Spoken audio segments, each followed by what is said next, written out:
জান্নাত আল্লাহর পক্ষ থেকে মুমিনদের জন্য এমন একটি নেয়ামত যা কোনো চক্ষু কখনো দেখেনি, কোনো কান কখনো শ্রবণ করেনি, এমনকি কোনো মানুষের পক্ষে কল্পনা করাও সম্ভব হবে না। সোজা কথায় জান্নাতের তুলনা কেবল জান্নাত, দুনিয়ার কোনো কিছুর সাথে তার তুলনা হয় না। এই ভিডিওতে আমরা কোরআনের আলোকে সেই জান্নাতের বর্ণনা শুনব, যার দৃশ্যগুলো শক্তিশালী এআই দ্বারা তৈরি, যা কেবল বোঝার সুবিধার্থে প্রতীকী রূপে ব্যবহার করা হবে।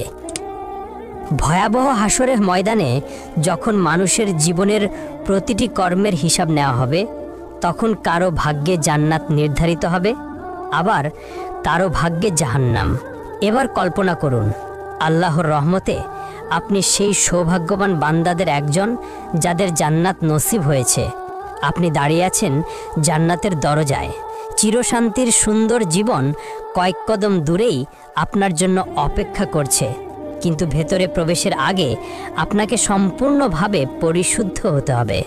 আপনার শরীর থেকে দুনিয়ার সব অবশিষ্ট দূর করতে হবে। তখন আপনাকে বিশেষ এক নদীতে গোসল করানো হবে। সেই নদীর পানি আপনার সব দুর্বলতা ও ত্রুটি দূর করে ফেলবে। আপনার শরীরের সব লোম অদৃশ্য হয়ে যাবে, দাড়ি, গোঁফ, এমনকি শরীরের অন্যান্য পশমও উধাও হয়ে যাবে। ফলে আপনি হবেন 33 বছরের টকবগে সুদর্শন মানুষ। কিন্তু এখনও আপনি পুরোপুরি প্রস্তুত নন, আরও কিছু ধাপ বাকি আছে। অতঃপর আপনার জন্য প্রস্তুত করা বিশেষ এক ঝর্ণা থেকে আপনি পানি পান করবেন।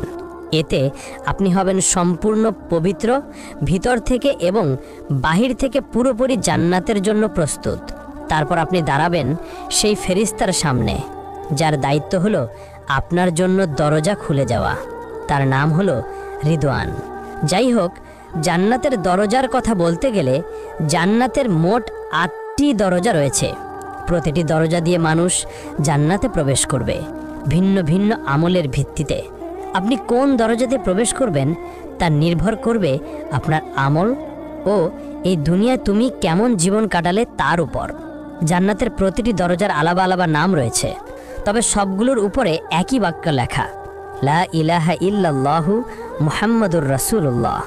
যারা দুনিয়াতে নিয়মিত নামাজ আদায় করেছে তারা প্রবেশ করবে সালাত নামক দরজা দিয়ে। আর দ্বিতীয় দরজা রাইয়ান, যারা রোজা রেখেছে এই দরজা তাদের জন্য। তৃতীয় দরজা হলো সাদাকা দরজা, যারা সবসময় অল্প হলেও দান করেছে এই দরজা তাদের জন্য। চতুর্থ দরজা হলো জিহাদ দরজা, যারা আল্লাহর পথে সংগ্রাম করেছে তাদের জন্য এই দরজা। পঞ্চম দরজা হলো হজ দরজা, যারা মক্কায় গিয়ে হজ আদায় করেছে তাদের জন্য। ষষ্ঠ দরজা হলো কাজিমুল গাইজ দরজা, যারা সবচেয়ে কঠিন মুহূর্তেও নিজেদের রাগ নিয়ন্ত্রণ করেছে এই দরজা কেবল তাদের জন্য। সপ্তম দরজা হলো আমান দরজা, যারা হিসাব নিকাশ ছাড়াই জান্নাতে প্রবেশ করবে এই দরজা তাদের জন্য। আর অষ্টম দরজা হলো জিকির দরজা, যাদের হৃদয় সর্বদা আল্লাহকে স্মরণ করেছে এই দরজা তাদের জন্য। যখন জান্নাতীরা দাঁড়িয়ে থাকবে তাদের নিজ নিজ দরজার সামনে, তখন জান্নাতের দরজা খুলতে শুরু করবে। তখন আপনি অনুভব করবেন এক মৃদু উষ্ণ বাতাস আপনার মুখে লাগছে, এমন বাতাস আপনি কখনো অনুভব করেননি। তারপর সেই সুবাস এমন যে আপনার আত্মাকে ছুঁয়ে যায়, এত সুন্দর, এত অনন্য যে প্রায় আপনি মূর্ছা যাবেন। দুনিয়ার সবচেয়ে উৎকৃষ্ট সুগন্ধিও তার সাথে তুলনা করা যায় না। সব ব্যথা, অনুশোচনা আর দুঃখ আপনার ভেতর থেকে মুছে ফেলা হবে। বাকি থাকবে কেবল সুন্দরতম অনুভূতি, যাতে আপনি জান্নাতের নিয়ামত পূর্ণভাবে উপভোগ করতে পারেন। অবশেষে আপনি প্রবেশ করলেন জান্নাতে। কি শান্তি! আপনার জন্য সেখানে আছে জীবন, যার কখনো শেষ হবে না। আপনার জন্য আছে স্বাস্থ্য, ফলে আর কখনো অসুস্থ হবেন না। আপনার জন্য আছে যৌবন, ফলে আর কখনো বুড়ো হবেন না। আপনার জন্য আছে সুখ, ফলে আর কখনো দুঃখ পাবেন না।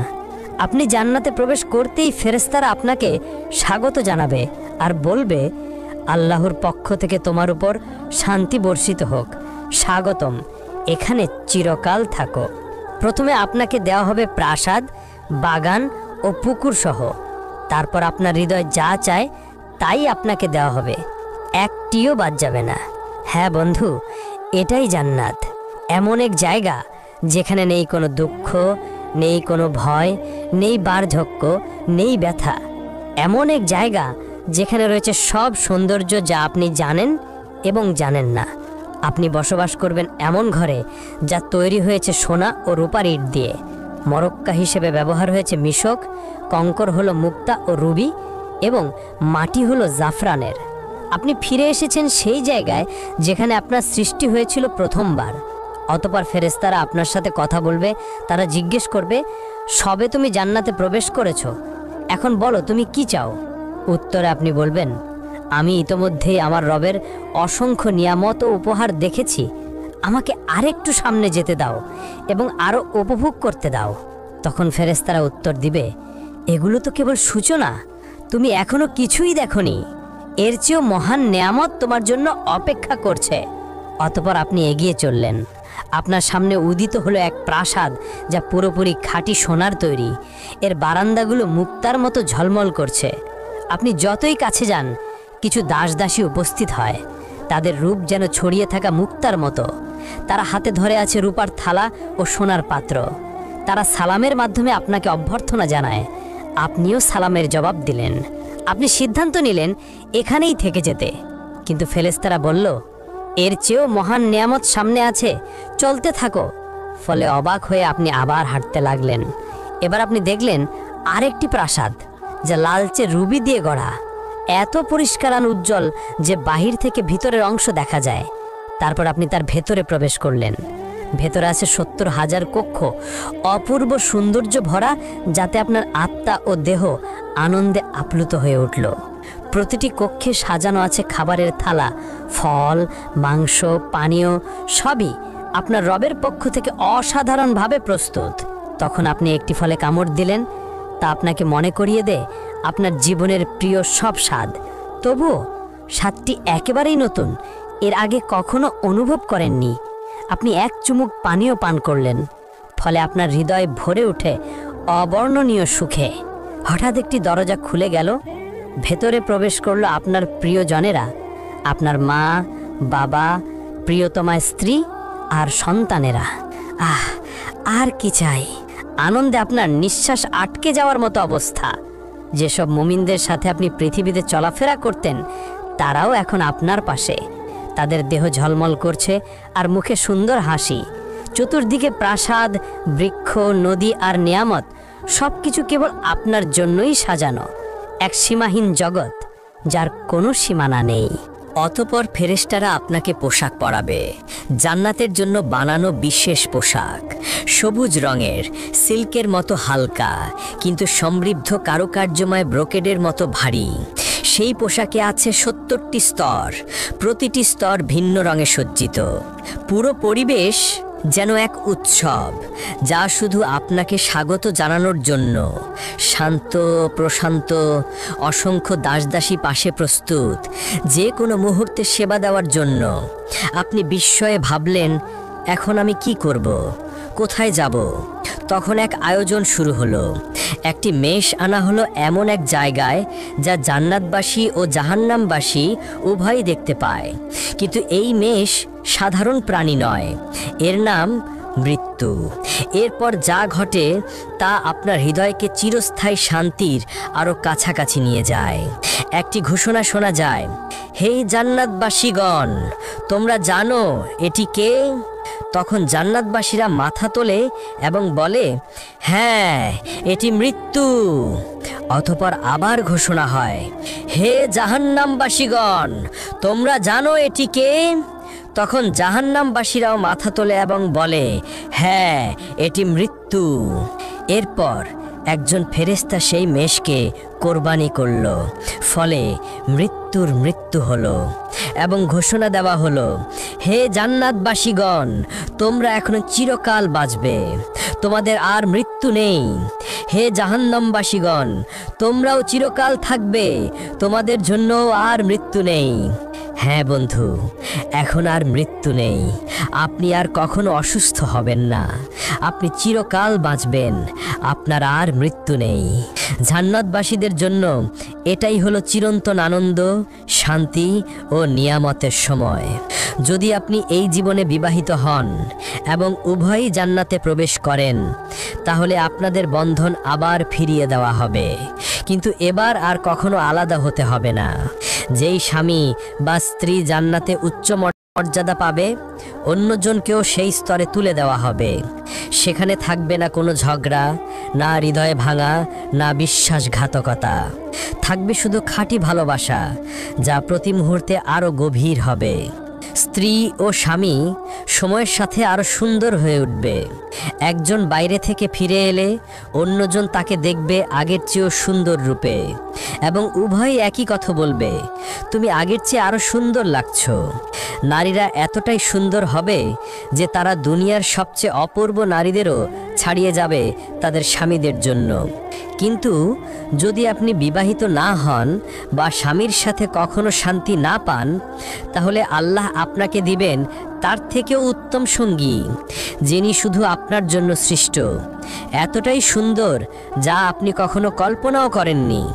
আপনি যখন তার চোখের দিকে তাকাবেন, আপনার হৃদয় মনে করবে এই মুহূর্তের জন্যেই সে সৃষ্ট। আপনি তার হাত ধরবেন এবং একসাথে হাঁটবেন চিরন্তন জীবনে স্বামী স্ত্রী হয়ে। জান্নাতে মানুষ উঠতে পারবে, অসীম উপত্যকা, বৃক্ষ ও পাহাড়ে হেঁটে বেড়াতে পারবে, অথবা মুহূর্তেই এক জায়গা থেকে আরেক জায়গায় টেলিপোর্ট করতে পারবে। মানুষ জান্নাতে চিন্তার গতিতে চলাফেরা করবে, যেমনটা বর্তমানে আত্মা করে। কারণ আত্মা যখন দেহের কারাগার থেকে মুক্ত হয়, সে তখন স্বাধীনভাবে চলে বেড়ায়, স্বপ্নের মতো। আপনি দুনিয়াতে চোখ বন্ধ করলে হয়তো লন্ডন দেখেন, পরের মুহূর্তেই টোকিও বা ইস্তানবুলে পৌঁছে যান, কিন্তু জান্নাতে এই স্বপ্নের মতো অভিজ্ঞতাই হবে বাস্তব। হ্যাঁ, জান্নাতবাসীরা পাখির মতো উড়বে। তারা বাগান, পাহাড় ও প্রাসাদ ভ্রমণ করবে, যা কোনো চোখ আগে দেখেনি। তারা বন্ধুদের সাথে মিলিত হবে, খাবে দাবে, গভীর আলাপচারিতা উপভোগ করবে, যা দুনিয়ার আনন্দদায়ক আলাপের চেয়েও উত্তম হবে। তারা ভোজ আয়োজন করবে, নবীদের সাথে বসবে, সরাসরি সাহাবীদের কাছ থেকে তাদের কাহিনী শুনবে, আউলিয়ার সাথে সাক্ষাৎ করবে এবং উষ্ণ আনন্দঘন কথোপকথনে অংশ নেবে, যা দেবে অফুরন্ত আনন্দ। আর দুনিয়ার সবচেয়ে বড় সমস্যা একাকিত্ব চিরতরে শেষ হয়ে যাবে। সেখানে আর কেউ একা বোধ করবে না। দুনিয়ার অচেনা মানুষ, গরিব, অসুস্থ, বন্দী, সমাজের তাড়ানো মানুষরা সেদিন তারও ফিরে তাকাবে সব কষ্টের দিকে এবং বলবে, এই কষ্ট তো কিছুই ছিল না। আমার রব আমাকে এমন সৌন্দর্য, বন্ধু আর নেয়ামত দিয়েছেন নিজের সান্নিধ্য থেকে। যদি আমি এর চেয়েও ভয়াবহ কষ্ট ভুগতাম, তবু আমি সন্তুষ্ট থাকতাম। জান্নাতবাসীরা জান্নাতে কি খাবে এবং কি পান করবে? যখন মানুষরা প্রথম জান্নাতে প্রবেশ করবে, তখন তাদের প্রথম খাবার হবে এক তিমির কলিজা। হাদিসের ভাষ্যমতে এটি সেই তিমির কলিজা যেই তিমি দুনিয়াতে হজরত ইউনুস আলাইহিস সালামকে গিলে নিয়েছিল। আসলে জান্নাতে কোনো খাবারের প্রয়োজন হবে না। সেখানে খাওয়া দাওয়া হবে কেবল আনন্দের জন্য। বিশেষ করে পাখির মাংস এবং ফলমূলের মধ্যে ডালিম, আঙুর, চেরি, কলা এবং খেজুর থাকবে। আর পানীয় হিসেবে থাকবে সোনার পেয়ালায় দুধ, মধু, বিশুদ্ধ পানি, কাফুর ও তাসনিম। জান্নাতবাসীরা এই নিয়ামতগুলো চিরকাল ভোগ করবে, কিন্তু কখনো ক্ষুধা বা তৃষ্ণা অনুভব করবে না। জান্নাতের মূলত 7টি স্তর রয়েছে। ইবনে আব্বাস রাদিয়াল্লাহু আনহু থেকে বর্ণিত একটি রেওয়ায়েতে আমরা এটাই জানতে পারি। প্রথম স্তর জান্নাতুল ফিরদাউস। এটি জান্নাতের সর্বোচ্চ স্তর। এটি জান্নাতের কেন্দ্রস্থলে অবস্থিত এবং সবচেয়ে মূল্যবান অংশ। এটি সরাসরি আল্লাহ আরশের নিচে। হাদিসের ভাষ্যমতে জান্নাতুল ফিরদাউসে 4টি বিভাগ রয়েছে। 2টি বিভাগে সব কিছু সোনার তৈরি, আর 2টি বিভাগে সব কিছু রূপার তৈরি। কে কে এই ফিরদাউসে প্রবেশ করবে? যারা নামাজে বিনয় প্রদর্শন করে, যারা নিরর্থক ও অযথা কাজ থেকে বিরত থাকে, যারা যাকাত দেয়, যারা নিজেদের পবিত্রতা রক্ষা করে, যারা আমানত ও ওয়াদা পূর্ণ করে, যারা নিয়মিত নামাজ আদায় করে অবহেলা ছাড়া, তারাই পাবে এই জান্নাতুল ফিরদাউস। আর দ্বিতীয় স্তর হলো জান্নাতে আদান।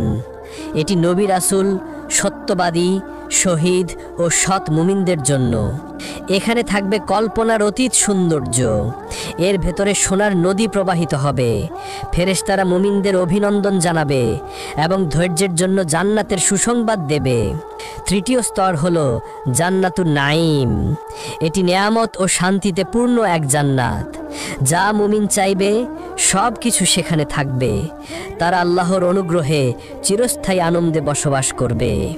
আর চতুর্থ স্তর হলো দারুল খুলুদ, বিশ্বাসীদের জন্য চিরন্তন সুখের আবাস।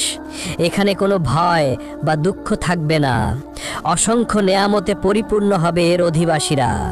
পঞ্চম স্তর হলো জান্নাতুল মাওয়া, বিশেষভাবে শহীদদের জন্য প্রস্তুতকৃত জান্নাত এটি। তারা সেখানে আল্লাহর অফুরন্ত নেয়ামত উপভোগ করবে এবং চিরন্তন সুখে থাকবে। আর ষষ্ঠ স্তর হলো দারুস সালাম, বিশ্বাসীদের জন্য চিরন্তন শান্তি ও নিরাপত্তার জান্নাত, যেখানে থাকবে না কোনো ভয়, দুঃখ কিংবা কোনো মন্দ কিছু। সপ্তম স্তর হলো ইল্লিয়ুন, উচ্চ ও মহান স্থান, যেখানে আল্লাহর নিকটবর্তী ফেরেশতারা এবং সৎ মুমিনরা অবস্থান করবে। তাদের মুখমণ্ডল থেকে নির্গত আলো সমস্ত জান্নাতকে আলোকিত করে তুলবে। এমনকি জান্নাতের সেই স্তরও আলোকিত হবে যার সবচেয়ে দুর্বল মুসলিমকে দেওয়া হবে, তা হবে 10টি বিশ্বের সমান বিশাল। আর যখন জান্নাতীরা জান্নাতের উঁচু স্তরে থাকা প্রাসাদগুলোর দিকে তাকাবে, তাদের দূরত্ব এতটাই বিশাল হবে যে তারা সেগুলোকে তারার মতো দেখবে। যেমন আমরা এই দুনিয়ার আকাশে দূর থেকে তারাগুলো দেখি। তারা ধীরে ধীরে অভ্যস্ত হয়ে যাবে জান্নাতের জীবনের সাথে। চারপাশে থাকবে অমর যুবক খিদমতগাররা, যারা সবসময় তাদের সেবায় প্রস্তুত। তাদের আনন্দ দেওয়ার জন্য এবং সেবা করার জন্য আল্লাহ হুরগণকে সৃষ্টি করেছেন। তারা এতটাই পবিত্র যে কোনো মানুষ বা জিন তাদের স্পর্শ করেনি আগে। তারা এতটাই বিশেষ যে যদি তাদের মধ্যে একজনও এই দুনিয়ার কোনো সাগরে থুথু ফেলতো, তাহলে দুনিয়ার সব সমুদ্র ও সাগর তাৎক্ষণিকভাবে নোনতা থেকে মিষ্টি পানিতে রূপান্তরিত হতো। জান্নাতে কেউ কখনো কোনো কিছুতে অসন্তুষ্ট হবে না এবং সেখানে হিংসা থাকবে না। জান্নাতের প্রাকৃতিক সৌন্দর্য এই দুনিয়ার যে কোনো কিছুর চেয়েও বহুগুণ শ্রেষ্ঠ। সেখানে অসংখ্য গাছ থাকবে, কিন্তু একটি গাছ বিশেষভাবে আলাদা, তা হলো তুবা গাছ। এর আকার বর্ণনাতীত। যদি একজন অশ্বারোহী দ্রুত গতিতে দৌড়াতো, তবু এর কাণ্ড অতিক্রম করতে 100 বছর লেগে যেত। তুবা গাছ এতটাই বিশাল যে এর শাখা প্রশাখা জান্নাতের সব স্তরে পৌঁছায়, প্রতিটি ঘর পর্যন্ত ছড়িয়ে পড়ে, যাতে সবাই এর অনন্ত নেয়ামত ভোগ করতে পারে। জান্নাতের আরেকটি বিস্ময়কর বিষয় হলো কাউসার নদী। এটি আমাদের প্রিয় নবীকে বিশেষ উপহার হিসেবে দেয়া হয়েছে। এর পানি দুধের চেয়ে সাদা, মধুর চেয়ে মিষ্টি। এটি প্রবাহিত হয় আল্লাহর আরশের নিচ থেকে সিদরাতুল মুনতাহা হয়ে, তারপর জান্নাতুল ফিরদাউসের ভেতর দিয়ে অবশেষে জান্নাতের প্রতিটি স্তরে পৌঁছে যায়। এই নদীর ঘ্রাণ ও স্বাদ আমাদের আজকের কল্পনারও অতীত। কাউসার নদী ছাড়াও জান্নাতে থাকবে বিশুদ্ধ পানির নদী, যা কখনো নষ্ট হবে না। দুধের নদী, যার স্বাদ কখনো পরিবর্তিত হবে না। মদের নদী, যা পানকারীদের আনন্দ দেবে কিন্তু কোনো নেশা সৃষ্টি করবে না। এবং খাঁটি মধুর নদী। জান্নাতে এক কোমল বাতাস বইবে যখনই আমরা চাইব। যখন তা গাছের পাতার ভেতর দিয়ে বয়ে যাবে, সেই শব্দ হবে এত সুন্দর যে এই দুনিয়ার কোনো কিছুর সাথে তার তুলনা করা যাবে না। আরেক বিশেষ আনন্দ হবে সাপ্তাহিক বাজারে যাওয়া। সেখানে উত্তর দিক থেকে বাতাস বইবে আমাদের মুখমণ্ডল ও পোশাকে। এতে আমাদের সৌন্দর্য ও রূপ আরও বেড়ে যাবে এবং প্রতিবারই আমরা হব আগের চেয়ে অনেক বেশি সুন্দর ও আকর্ষণীয়। জান্নাতের সবচেয়ে সুন্দর দিকগুলোর একটি হলো আমরা দুনিয়ার জীবনকে স্মরণ করব এবং আমাদের প্রিয়জনদের সাথে সময় কাটাবো যারা জান্নাতের উপযুক্ত হয়েছে। আমরা একসাথে বসবো, আলাপ করব, একে অপরের জন্য যে দুনিয়ার অভাব বোধ ছিল তা মিটিয়ে নেব। কিন্তু এত সব বিস্ময়ের পরও এগুলো জান্নাতের কেবল অল্প অংশ। আসলেই কত চমৎকার শোনায় আর হৃদয়ে কত সুন্দর অনুভূত হয়। তবে এখন আসি সেই সর্বোত্তম বিষয়টিতে যা জান্নাতকে সত্যি জান্নাত বানায়। এ পর্যন্ত যা বলা হলো, না প্রাসাদ, না নদী, না অফুরন্ত নেয়ামত, কোনোটিই এর সাথে তুলনীয় নয়। সবচেয়ে বড় উপহার হলো আল্লাহর মুখমণ্ডল দর্শন। জান্নাতে সেই দিনে, যা দুনিয়ার শুক্রবারের সমতুল্য, আল্লাহ জান্নাতবাসীদের নিজের উপস্থিতিতে স্বাগত জানাবেন প্রিয় বন্ধু, জান্নাত সহজ কোনো পুরস্কার নয়। এটি প্রতিশ্রুত কেবল তাদের জন্য যারা আল্লাহ দিকে ফিরে আসে, হারাম থেকে বেঁচে থাকে, ইবাদতে অটল থাকে এবং সুন্দর চরিত্র নিয়ে জীবন যাপন করে। তাই আসুন আমরা মুমিনরা শক্তিশালী হই এবং আমরা একে অন্যের জন্য দোয়া করি। আসুন আমরা সবাই নিজেদের জন্য এবং সব মুসলমানের জন্য দোয়া করি। আল্লাহ আমাদের ক্ষমা করুন, আমাদের প্রিয়জনদের সাথে জান্নাতে মিলিয়ে দিন, আর আমাদের সবাইকে সর্বোচ্চ স্থান আল